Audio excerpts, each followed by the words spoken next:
Type 1. Seniors with severe joint pain or advanced arthritis. Walking is usually recommended for joint flexibility, but for those with severe arthritis, too much walking can worsen inflammation, swelling, and pain. Why walking too much is dangerous. Arthritis wears down cartilage, and constant pounding from long walks inflames the joints. Seniors often think pushing through pain will help, but this accelerates joint damage. Swollen knees, stiff hips, and ankle pain can lead to falls and permanent mobility loss. A real-life story. Mrs. Helen, age 74, loved daily long walks in her park. But she began ignoring her knee pain. After months of overwalking, her knees became so inflamed she could barely climb stairs. Her doctor told her, "Gentle movement helps, but overdoing walking has worn your joints even further." What to do instead? Water walking or swimming. The buoyancy of water supports the joints while still exercising muscles. Cycling on a stationary bike provides movement without pounding the knees. Short, frequent walks. Instead of 30 to 40 minutes at once, try 5 to 10 minutes at intervals. Strength training. Building thigh and hip muscles supports arthritic joints. Key reflection. Walking is medicine, but the wrong dose can turn medicine into poison. For seniors with arthritis, gentle, supported movement extends independence far more than painful long walks. Type 2. Seniors with heart problems or shortness of breath. Walking is heart healthy, but for seniors with heart disease, arrhythmia, or chronic breathing difficulties, overwalking can be risky. Why walking too much is dangerous? Put strain on the heart, causing irregular heartbeat or chest pain. Overexertion can trigger angina or even a heart attack in vulnerable seniors. Many ignore early warning signs, dizziness, tight chest, unusual fatigue, until it's too late. A real-life story. Mr. Ahmed, 78, was told by his doctor to walk daily, believing more was better. He started walking 2 hours each morning. One day he collapsed from shortness of breath. Doctors later explained he had been stressing his weak heart. His cardiologist corrected him. Exercise heals, but it must match your condition. What to do instead? Doctor-supervised walking plan. Start with 5 to 10 minutes and build slowly, monitoring pulse. Indoor gentle exercises, stretching, yoga, and chair exercises improve circulation safely. Use interval walking. Walk a few minutes, rest, then continue. This prevents overstress. Monitor with devices. A heart rate monitor helps seniors know when to stop. Key reflection. The heart is like an engine. It needs activity, but not over-revving. Seniors with heart issues should walk less, but more wisely, to extend their years safely. Type 3. Seniors with balance issues or high fall risk. Walking outdoors may seem safe, but for seniors with poor balance or history of falls, it can be dangerous. Why walking too much is dangerous? Uneven ground, curbs, or wet surfaces increase fall risk. One fall can lead to fractures, hospitalization, or permanent mobility loss. Overwalking causes fatigue, making balance worse. A real-life story. Ms. Dorothy, 82, loved her daily outdoor walks. But her unsteady balance caused her to trip on a sidewalk crack, breaking her hip. Recovery took months, and she later said, "I wish I had chosen safer exercises indoors instead of insisting on long walks." What to do instead? Indoor walking, safe hallways, malls, or treadmills with support rails. Tai Chi or balance exercises improve stability while lowering fall risk. Use walking aids, canes, or walkers reduce accidents, but pride often makes seniors avoid them. Short supervised walks. Walk with family or in safe areas, not alone on rough ground. Key reflection. Longevity is not just about activity, it's about avoiding injury. Seniors with balance problems must walk less outside and instead build strength and stability first. Type 4. Seniors with severe osteoporosis. Osteoporosis makes bones fragile. Walking itself is beneficial, but long or unsupervised walks can cause fractures if a fall occurs. Why walking too much is dangerous? Fragile bones break easily, even from a minor trip. Walking on uneven surfaces multiplies fracture risks. Fatigue increases poor posture, leading to falls. A real-life story. Mr. Lee, 76, enjoyed evening walks.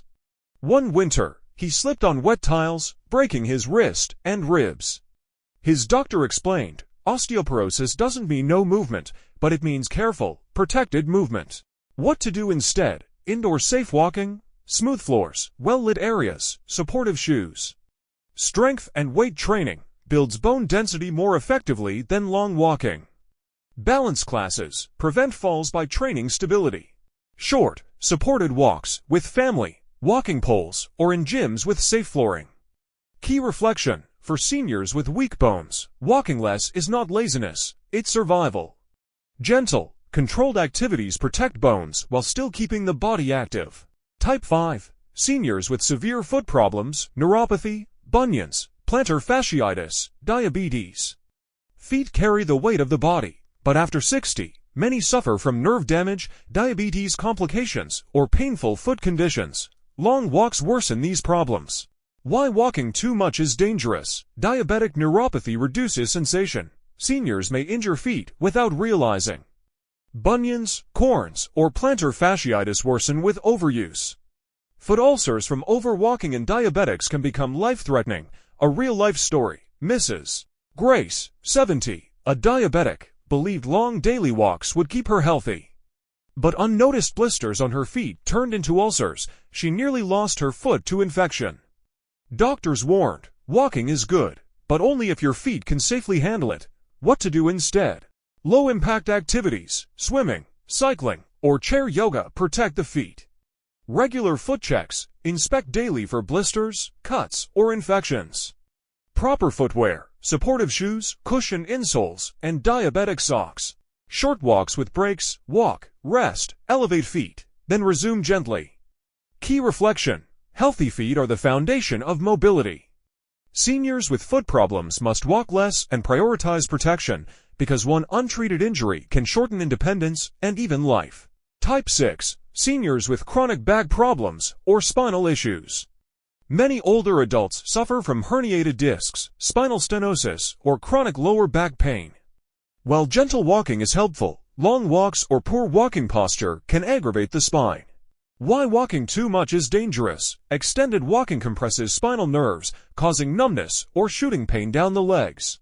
Incorrect posture during walking strains the back, worsening degeneration. Some seniors keep pushing through discomfort, leading to permanent nerve damage. A real-life story: Mr. Johnson, 72, had spinal stenosis, but loved his long morning walks. Over time, he began feeling burning pain down his legs. Eventually, he could not walk more than 100 meters without severe pain. His doctor explained, "Your spine needs strengthening, not overstressing with long walks." What to do instead? Core strengthening exercises, Pilates or physical therapy routines protect the spine. Water therapy, walking in water supports the back and relieves pressure. Use of walking aids, poles, or canes help distribute weight and relieve spinal strain. Short walks with stretch breaks, gentle 5-minute walks broken up by back stretches. Key reflection: for seniors with spinal problems, walking less but smarter prevents nerve damage and maintains mobility. The goal is not distance, but comfort and protection of the spine. Type 7. Seniors with chronic fatigue, weakness, or severe illness, for example, cancer recovery, COPD, frailty syndrome. Not all seniors have the stamina for long walks.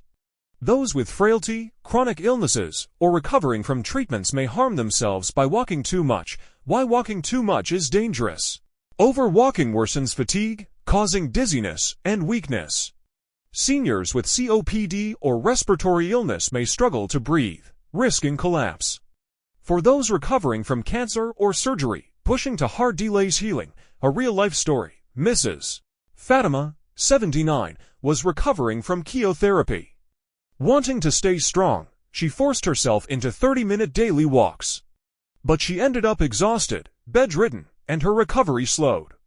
Her doctor told her, "Right now, rest and gentle movement heal you more than long walks." What to do instead? Energy-conserving exercises, gentle chair yoga, stretching, or breathing exercises. Walk only as tolerated. Stop before exhaustion. Listen to the body's signals. Focus on nutrition and rest. Healing requires balance, not just movement. Supervised activity. Exercise with family, caregivers, or physical therapists. Key reflection: longevity is not about forcing activity. It's about respecting the body's limits. For seniors with fatigue or illness, walking less allows the body to heal, regain strength, and avoid dangerous setbacks.